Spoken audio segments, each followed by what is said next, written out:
This particular hearing deals with the renewable fuel standards. Creation of the RFS in 2005 and substantial expansion in 2007 together represent what the U.S. government has done to take an enormous step to regulate gasoline usage. However, when this law was written, we were living in a different time. The United States had yet to undergo its current energy boom, which is spurred by advanced drilling practices.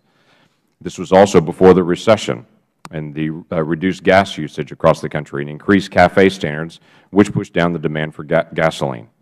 Much has changed since 2007, when then problems in the law have become acute and need to be addressed. This is why I held a hearing on this issue in June of 2013 in the same committee. According to the market observers, the U.S. fuel supply is right at what's called the blend wall. This is the level where added ethanol will make up more than 10% of the domestic fuel supply.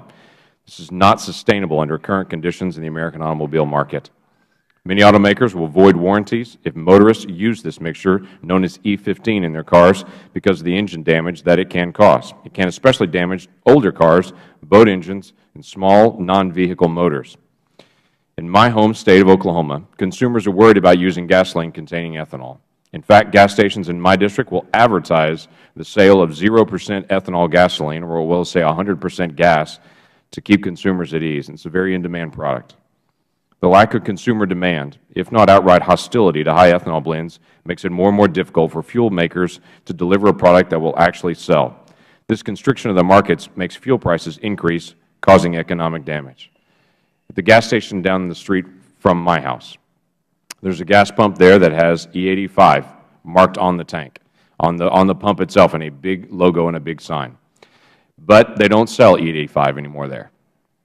For several years, they tried to, and the product went stale in the gas tank underground, and eventually they just swapped it out, and now they have two E10 pumps there and no E85, but there's still a big E85 sign left over from the residual from the more than $200,000 that this station spent to put in that extra tank.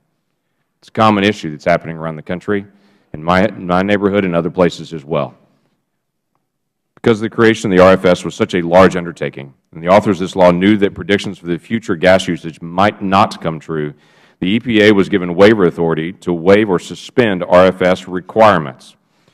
It may waive, this is the way it was written, it may waive if there is inadequate domestic fuel supply or implementation of a requirement would severely harm the economy or environment of a state or region or the United States.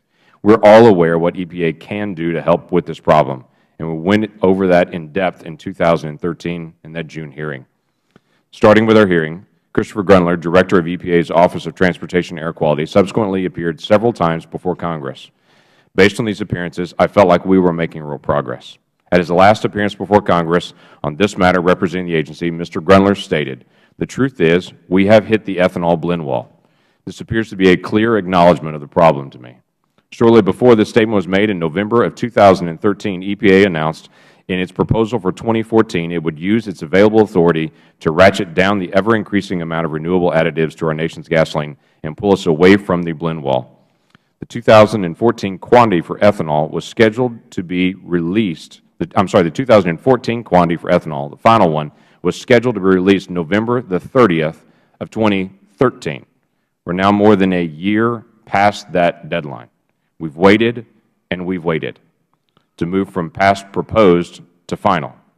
Finally, about 3 weeks ago in late November 2014, we received word on what EPA would do next on determining the RFS obligation numbers for 2014, a year that is almost gone.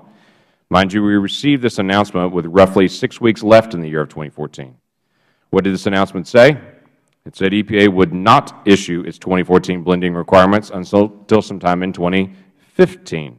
We're now over 370 days late and climbing, and the year will be entirely gone before we get the requirements for the year that's already passed. In addition to the problems with the 2014 numbers, this announcement means the 2015 numbers are already late as well. The statute requires that they be released by November the 30th of 2014. In addition to such an egregious delay being a violation of law that created the RFS program, the notion of receiving blending requirements for a fuel produced in 2014 in the year 2015 is a little surreal. Clearly, we have a problem. Also, unfortunately, we're moving backwards, not forwards. Ethanol mandates were created in the mid-2000s to help us produce energy domestically because it was assumed we were running out of oil. The decreased exports, now we're talking about increased exports. from us. We also wanted to be able to have the RFS to have a cleaner environment. But as Sierra Club and multiple other organizations have stated, water usage has become a major problem in dealing with ethanol. There's also reports of increased ozone from ethanol use. It's not good for bikes, or for motorcycles, and for boats, many cars, trucks, lawn mowers. This has become an issue that does need to be resolved, not only in law at some point, but definitely in waivers in the meantime. That's why we're here to be able to talk about this. Glad Mrs. McCabe is joining us here today. Janet McCabe is the Acting Chief of EPA's Office of Air and Radiation. She also signed the order pushing the decision to 2015. I look forward to hearing about the EPA process. I know you're in process. We've had a long conversation about this. I look forward to hearing the process, knowing what the facts are, and knowing what we can do from Congress to make this better, and what we can do as a cooperative agreement between the executive branch and the legislative branch to be able to resolve this issue.